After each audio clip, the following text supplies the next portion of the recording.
만약 지금 당신의 나이가 60을 넘겼는데도 여전히 허리띠를 졸라매고 오로지 통장에 돈을 쌓는 일에만 몰두하고 있다면 부디 이 이야기를 끝까지 들어주시기 바랍니다.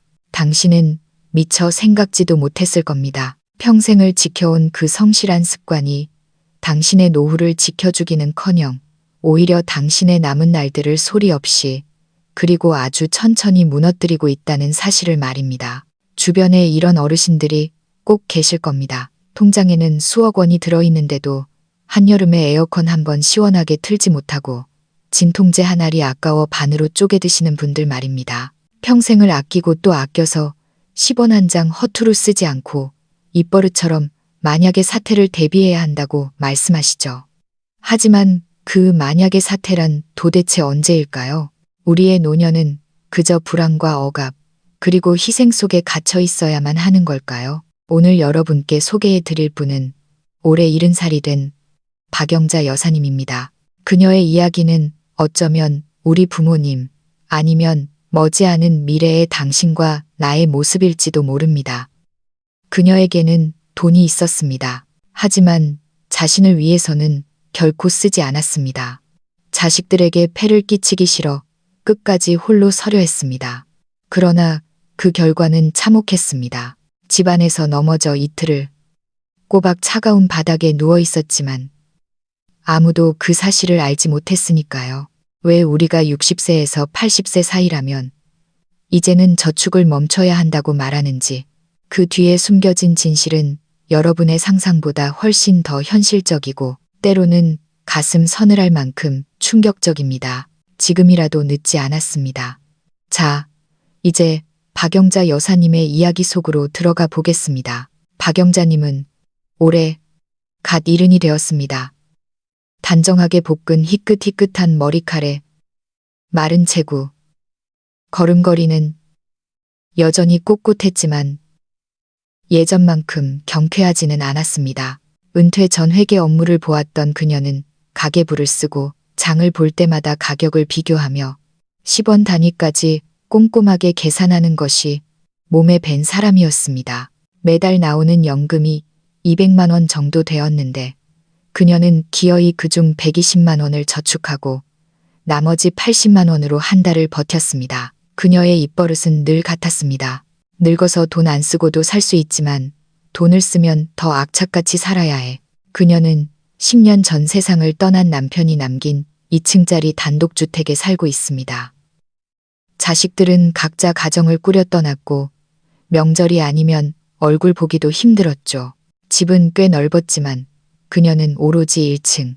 그것도 거실과 안방만 사용했습니다. 전기요금을 아끼기 위해 여름에도 에어컨은 커버조차 벗기지 않았고 낡은 선풍기 한 대가 고작이었습니다. 집안의 전구는 모두 가장 어두운 10와트짜리 절전형으로 갈아 끼웠고 밤이면 거실에 켜둔 희미한 등 하나의 의지에 움직였습니다.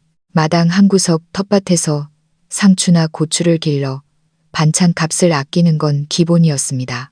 남들이 보기에 박 여사의 삶은 절약을 넘어 가혹할 정도였습니다. 택시는 절대 타지 않았고 버스나 지하철만 이용했습니다. 심지어 걸어서 30분 거리라면 버스비 500원이 아까워 기어이 걸어 다녔습니다. 이가 아파도 3주를 꾹 참다가 치과에 갔고 임플란트를 하라는 의사의 말에도 고개를 저으며 가장 싼 임시 틀니로 때웠습니다. 두루마리 휴지 하나를 살 때도 마트 세 곳을 돌며 가격을 비교한 뒤에야 지갑을 열었습니다. 돈이 없어서가 아니었습니다. 주거래 은행 정기예금에만 1억 5천만 원이 넘게 있었고 서랍 깊숙한 곳에는 여러 은행에 분산해둔 통장 10여 개가 고무줄에 묶여 있었습니다.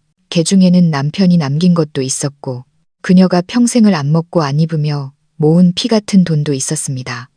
그녀는 이따금 이웃에게 자랑스레 말하곤 했습니다. 나 매달 꼬박꼬박 저축해. 늙어서도 이렇게 저축할 수 있다는 건 내 정신이 멀쩡하고 내 몸 가눌 수 있다는 증거야. 그래야 마음이 놓여. 하지만 그 안심은 서서히 누구도 이해해 주지 않는 고독으로 변질되어 갔습니다. 슬하에 일남일녀를 두었지만 아들은 지방 발령을 받아 1년에 서너 번 얼굴 보기가 힘들었고 딸 지은이는 아이 셋을 키우는 전업주부라 친정에 올 잠이 좀채 나지 않았습니다. 처음에는 자식들이 안부 전화를 자주 걸어왔습니다.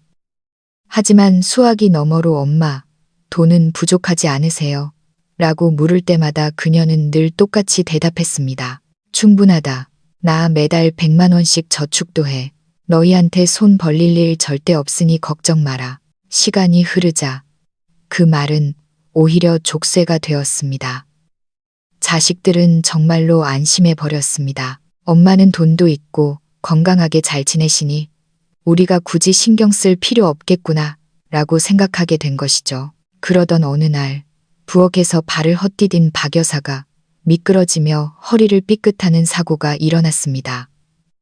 극심한 통증에 일어설 수가 없었습니다. 차가운 부엌 바닥에 홀로 누워 꼼짝도 못하는데 전화기는 거실 탁자 위에 놓여 있었습니다. 불과 몇 미터 거리였지만 그 순간만큼은 지구 반대편처럼 멀게만 느껴졌습니다. 목이 터져라 소리를 질러도 닫힌 이웃집 문을 뚫기엔 역부족이었습니다. 딸은 3일째 전화가 없었고 아들에게선 문자 한 통 오지 않았습니다. 그녀는 꼬박 두 끼를 굶으며 바닥에 굴러다니던 물병 하나로 겨우 목을 축이며 버텼습니다. 나흘째 되던 날 새벽 떡을 좀 나눠주러 들른 이웃집 김씨 할머니가 인기척 없는 것을 이상하게 여겨 문을 따고 들어오지 않았다면 아마 큰일이 났을지도 모릅니다. 병원으로 옮겨진 후 의사는 이렇게 말했습니다. 이 연세의 낙상은 자칫하면 생명까지 위험할 수 있습니다. 다행히 타박상이지만 절대 안정이 필요해요. 보호자가 꼭 옆에 있어야 합니다.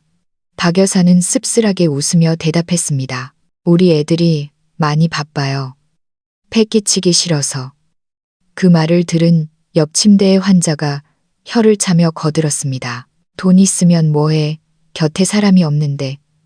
늙어서 제일 무서운 게 바로 그거요. 그 말이 비수처럼 박 여사의 가슴에 꽂혔습니다. 병상에 누워 하얀 천장을 바라보며 그녀는 집에 두고 온 통장들을 하나하나 떠올렸습니다.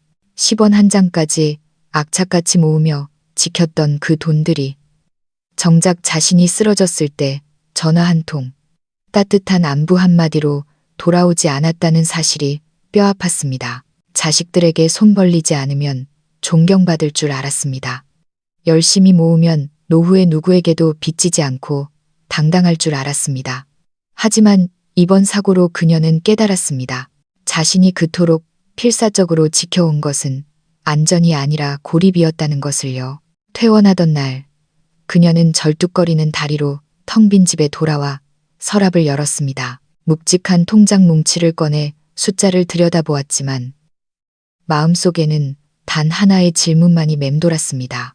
내 평생 안 입고 안 먹으며 이만큼 모았는데 도대체 이걸로 뭘 사려던 거지? 집은 팔기 싫었습니다. 갈 곳이 없어질까 두려웠으니까요. 자식들에게는 짐이 되기 싫어 연락도 못했습니다.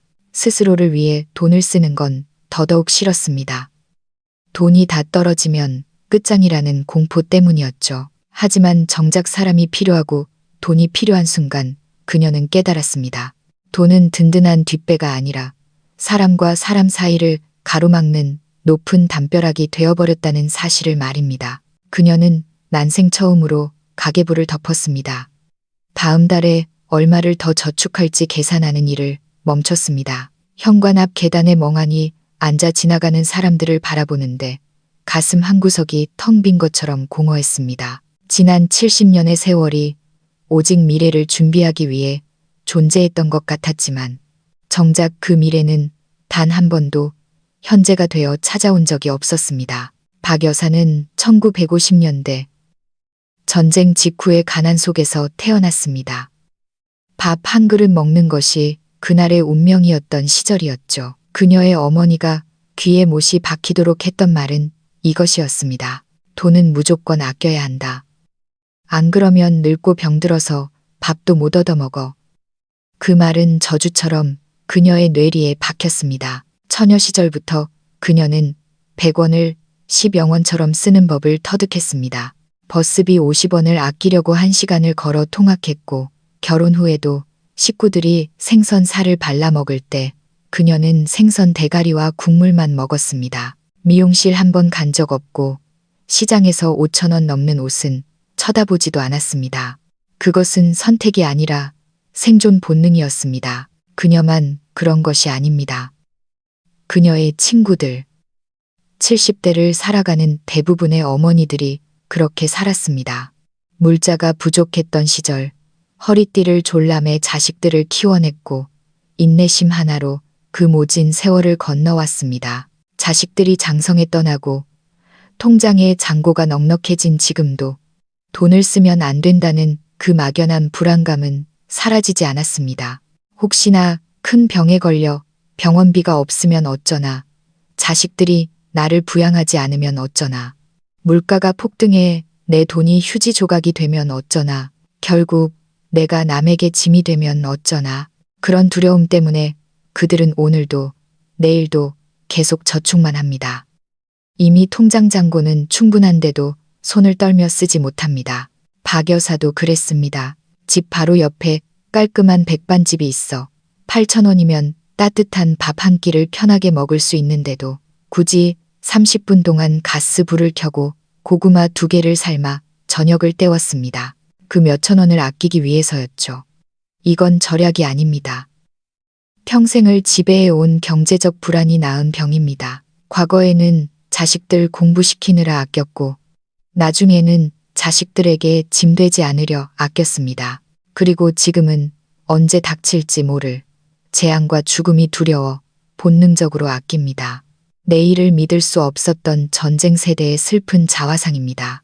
그들은 착각합니다. 돈만 많이 모아두면 모든 위험을 피하고 불행을 막을 수 있을 거라고요.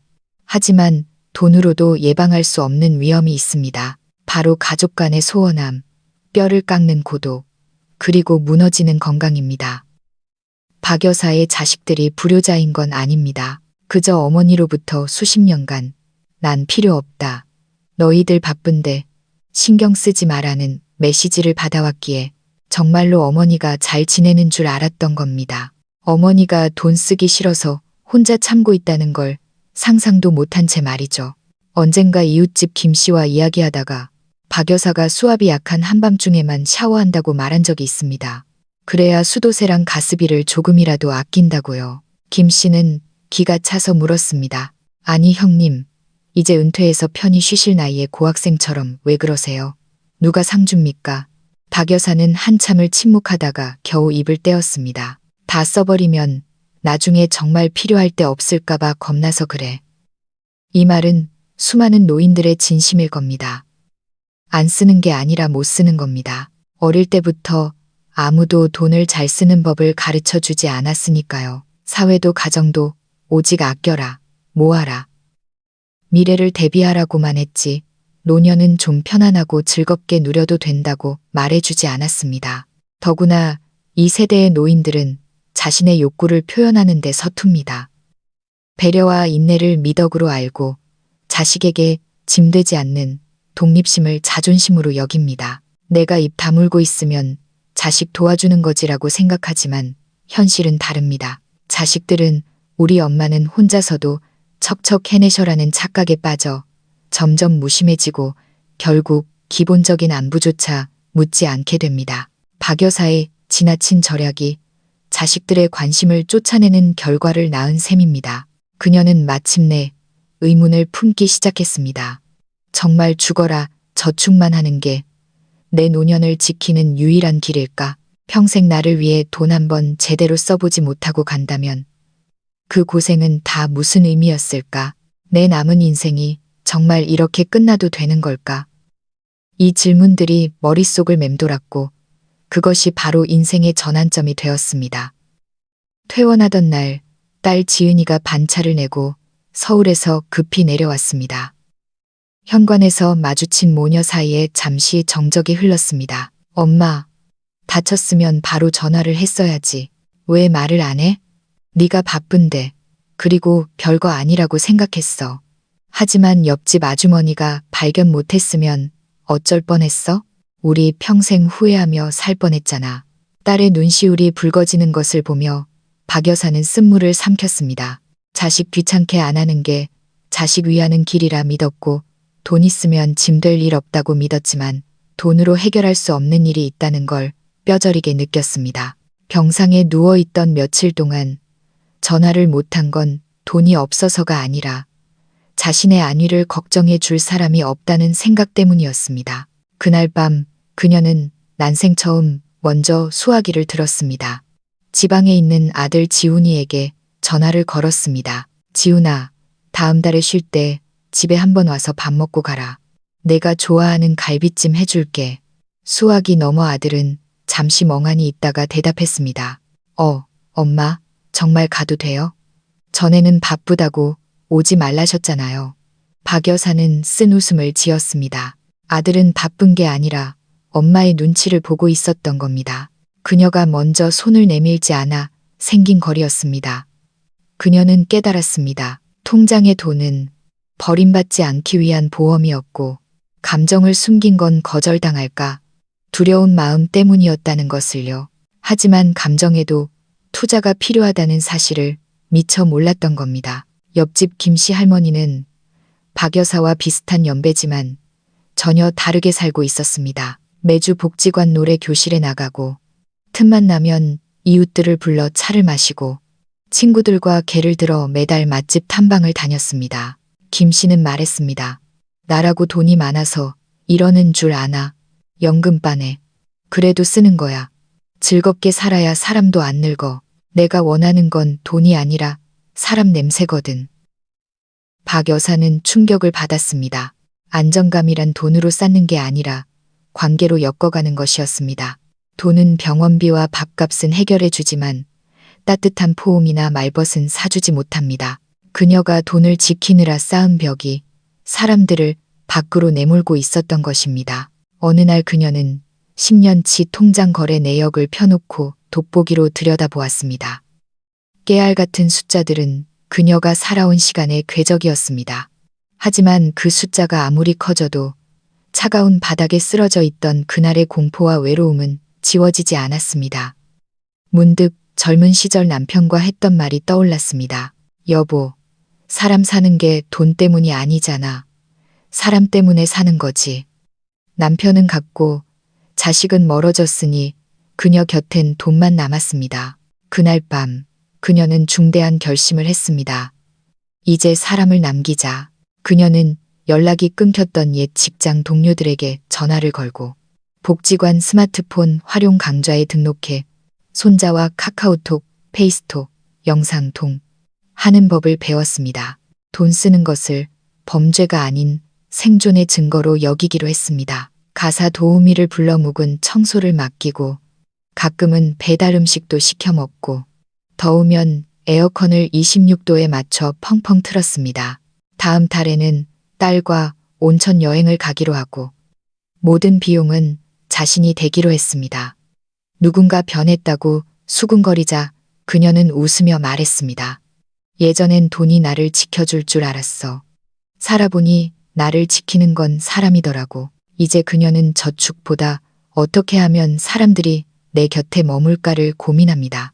진짜 안정감은 통장 잔고가 아니라 내가 넘어졌을 때 달려와 줄 사람, 외로울 때 밥 한 끼 같이 먹어줄 사람에게서 온다는 것을 알았기 때문입니다. 돈은 은행에 넣어두면 이자만 붙지. 고생했다 말 한마디 안 해줘. 근데 자식은 해주고 친구는 해줘. 평생을 돈만 믿고 살아온 노인의 입에서 나온 이 말은 그 어떤 명언보다 깊은 울림을 주었습니다. 박 여사에게는 30년 전 잡지에서 오려낸 맥카이도 벚꽃 여행 광고 사진이 있습니다. 누렇게 바래고 꼬깃꼬깃해진 그 종이에는 죽기 전에 꼭 가봐야 할 곳이라고 적혀 있었죠. 처음엔 애들 학비 때문에, 다음엔 남편 병원비 때문에, 남편 죽고 나서는 혼자 가기 무서워서 미루다 보니 이제는 무릎이 아파가고 싶어도 못 가는 처지가 되었습니다. 돈이 없어서가 아니었습니다. 아까워서 못 갔던 겁니다. 노인들이 흔히 하는 괜찮아, 참으면 되라는 말, 박 여사도 그랬습니다. 치통도 참고 위경련도 참고 무릎 통증도 참았습니다. 생일 케이크는 사치라 여겼고 옷은 5년 된 것을 기워 입었습니다. 죄책감 때문에 돈을 못 썼던 겁니다. 하지만 그 인내는 결국 자신의 삶을 갉아먹는 만성적 학대였습니다. 그녀의 친구 이 여사는 다릅니다. 10년 전 은퇴하자마자 200만 원짜리 안마의자를 샀고 보청기를 맞추고 1년에 2번은 크루즈 여행을 다닙니다. 박 여사가 너무 사치 아니냐고 물었을 때 이 여사는 답했습니다. 젊어서 뼈 빠지게 일했잖아. 지금 쓰는 건 낭비가 아니라 내 청춘에 대한 보상이야. 그 말이 박 여사의 가슴에 오래도록 남았습니다. 그녀는 지난 수십 년간 자신이 놓친 것들을 떠올려 보았습니다. 돈 생기면 가자던 여행, 고장난 세탁기 덜덜거리는 소리를 참아가며 놓친 편리함, 늙어서 무슨 주책이냐며 넘겨버린 생일 축하, 옷차림이 초라해 피했던 손녀와의 사진 한 장. 그녀가 병실에서 눈을 떴을 때 곁에 아무도 없었던 것은 어쩌면 그녀가 스스로 밀어낸 행복들의 빈자리였는지도 모릅니다. 집으로 돌아온 박 여사는 거실을 둘러보았습니다. 20년 된 소파는 푹 꺼져 앉으면 엉덩이가 쑥 들어갔고 조명은 침침해 신문을 보려면 돋보기가 필요했습니다. 부엌에 전기밥솥은 코팅이 벗겨져 밥이 반은 타고 반은 설익었습니다. 이게 내가 꿈꾸던 노후인가? 이게 평생을 바쳐 일하고 얻은 결과인가? 그녀는 비로소 깨달았습니다. 지나친 절약은 삶의 질을 야금야금 갉아먹고 사람을 위축되게 만든다는 것을요. 어느 날 복지관 강연에서 들은 당신의 돈이 당신을 위해 살게 하라는 말이 그녀를 뒤흔들었습니다. 강사가 말했죠. 아까워서 못 쓰는 돈은 내 돈이 아닙니다. 잠시 보관하다가 남에게 넘겨주는 돈일 뿐이죠. 그 순간 남편이 남긴 5천만 원이 떠올랐습니다. 결국 그 돈은 남편의 수술비와 장례비, 세금으로 다 나갔습니다. 고마운 돈이었지만 남편이 그 돈으로 여행 한번 못 가보고 떠난 게 사무치게 후회되었습니다. 그날 이후 박 여사는 난생 처음 해보는 일들을 저질렀습니다. 에어컨을 26도로 맞추고 소파에 앉아 따뜻한 차를 마시며 시원함이 낭비가 아니라 나를 돌보는 일임을 느꼈습니다. 밥솥을 최신형 압력 밥솥으로 바꾸고 윤기 흐르는 밥 냄새를 맡으며 눈시울을 붉혔습니다. 딸을 백화점으로 데려가 생일 선물로 고운 블라우스를 한 벌 사입고는 소녀처럼 웃었습니다. 사는 건 누가 더 적게 쓰나 내기하는 게 아니라 누가 더 맛깔나게 사느냐의 문제였습니다. 돈의 가치는 통장 숫자에 있는 게 아니라 삶 속에 녹아들 때 비로소 빛나는 것이었죠. 박 여사는 말합니다. 노인네들 보고 펑펑 쓰라는 게 아니야. 평생 아끼기만 했으니 요만큼은 나를 위해 써도 벌 안 받는다는 걸 알라는 거지. 돈 싸 짊어지고 저승 못 가잖아. 안 쓰고 가면 그게 진짜 낭비야. 고독사할 뻔했던 그 사건 이후 그녀는 스스로에게 물었습니다. 내가 죽도록 모은 이 돈 도대체 뭐에다 써야 잘 썼다고 소문이 날까? 그녀는 거실 탁자에 앉아 달력 뒷면에 큼직하게 세 단어를 적었습니다. 첫째, 안심을 산다. 가장 먼저 건강과 의료입니다. 이웃이 돈 아끼다 치료 시기를 놓쳐 호미로 막을 것을 가래로 막는 꼴을 수없이 봐왔습니다. 그녀는 다짐했습니다. 내 몸 고치는 돈은 아끼지 말자. 그녀는 종합건강검진을 예약하고 실손보험을 점검했습니다. 만약을 대비해 요양병원 정보도 알아두었습니다. 화장실에는 미끄럼 방지 타일과 안전 손잡이를 설치했습니다. 예전 같으면 꿈도 못 꿀 돈이지만 이제는 압니다.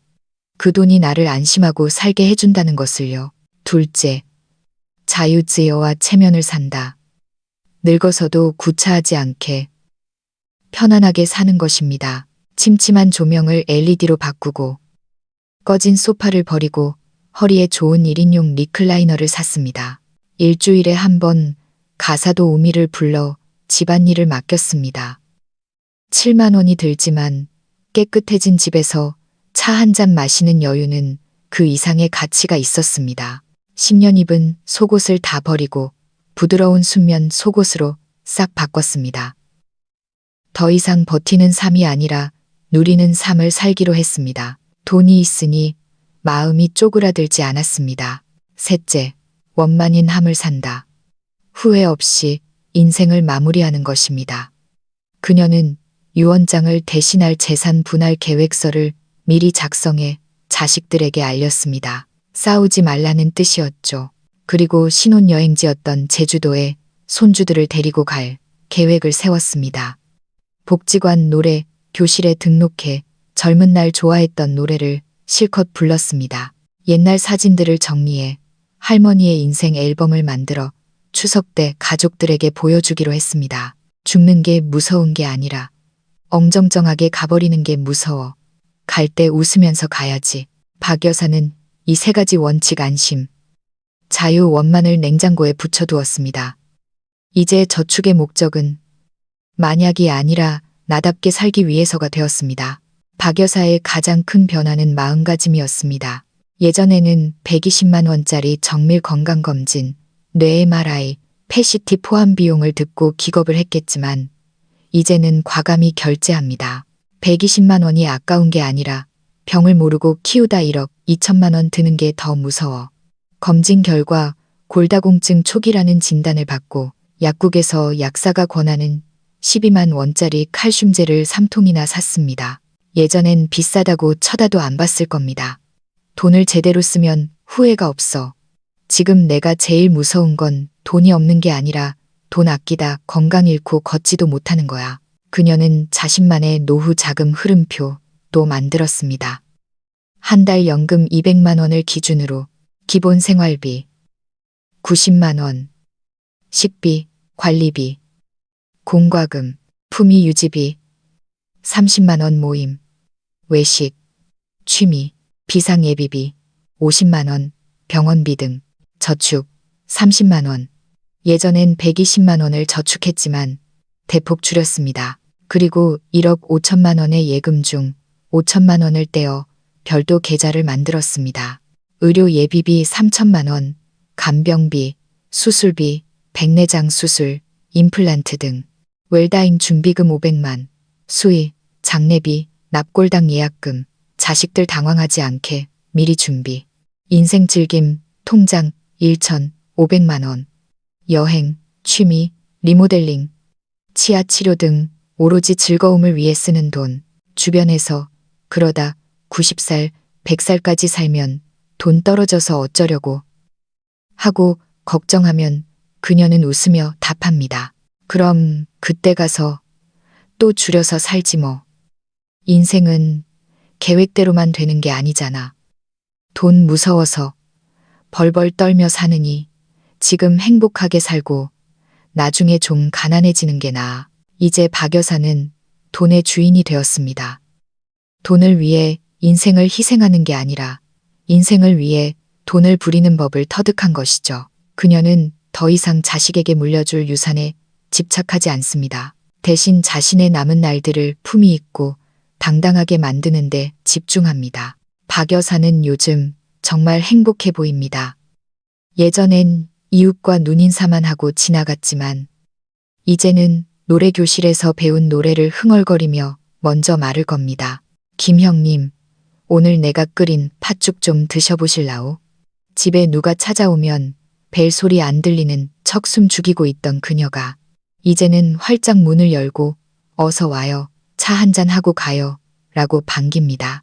누군가 나를 찾아와 준다는 것, 그게 얼마나 큰 축복인지 알게 되었으니까요.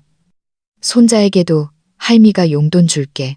대신 할미랑 그 스마트폰 게임 같이 하자고 말합니다.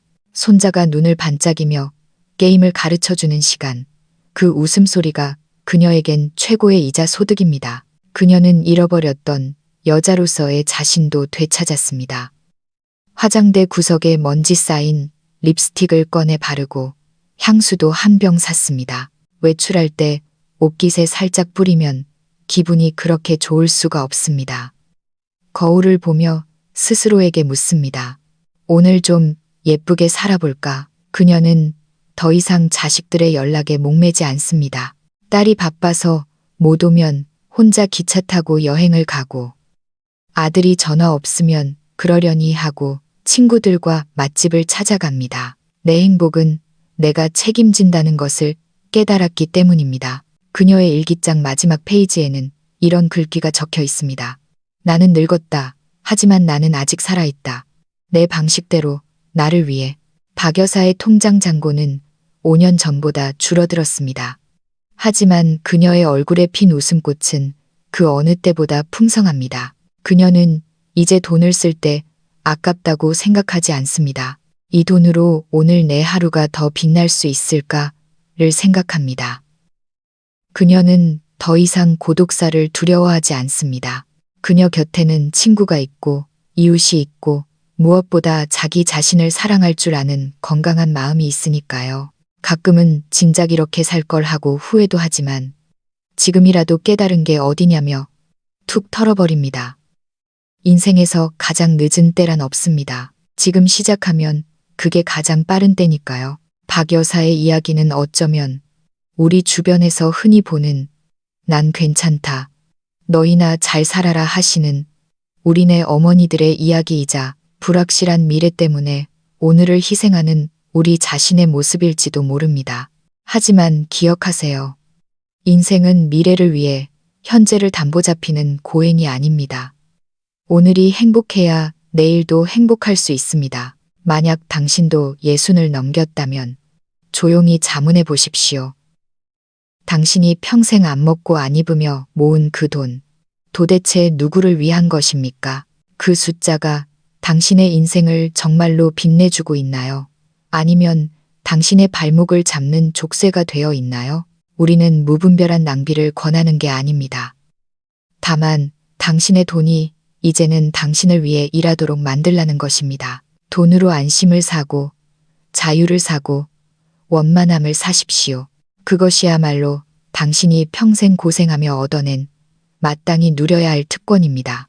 박 여사님처럼 평생 돈을 지키는 데만 몰두하다가 어느 날 문득 진짜 중요한 건 통장의 숫자가 아니라 내 삶의 존엄이라는 걸 깨닫는 순간이 옵니다. 여러분은 이런 변화를 어떻게 생각하시나요? 60세, 70세가 넘어서도 여전히 허리띠를 졸라매고 저축만 해야 할까요? 만약 여러분이라면 그 소중한 돈을 어디에 썼을 때 가장 보람을 느끼시겠습니까? 혹시 주변에 박 여사님 같은 분이 계신가요? 댓글로 여러분의 생각과 경험을 나눠주세요. 여러분의 이야기가 누군가에게는 큰 위로와 깨달음이 될 수 있습니다. 노년의 선택, 가족 간의 거리, 그리고 현명한 자산 관리에 대해 우리 함께 솔직하게 이야기 나누고 서로를 응원했으면 좋겠습니다. 구독과 좋아요 잊지 마시고 소중한 분들에게 이 영상을 공유해주세요. 댓글로 남겨주신 여러분의 따뜻한 한마디가 누군가에게는 간절히 기다리던 공감이 될 수 있습니다. 감사합니다.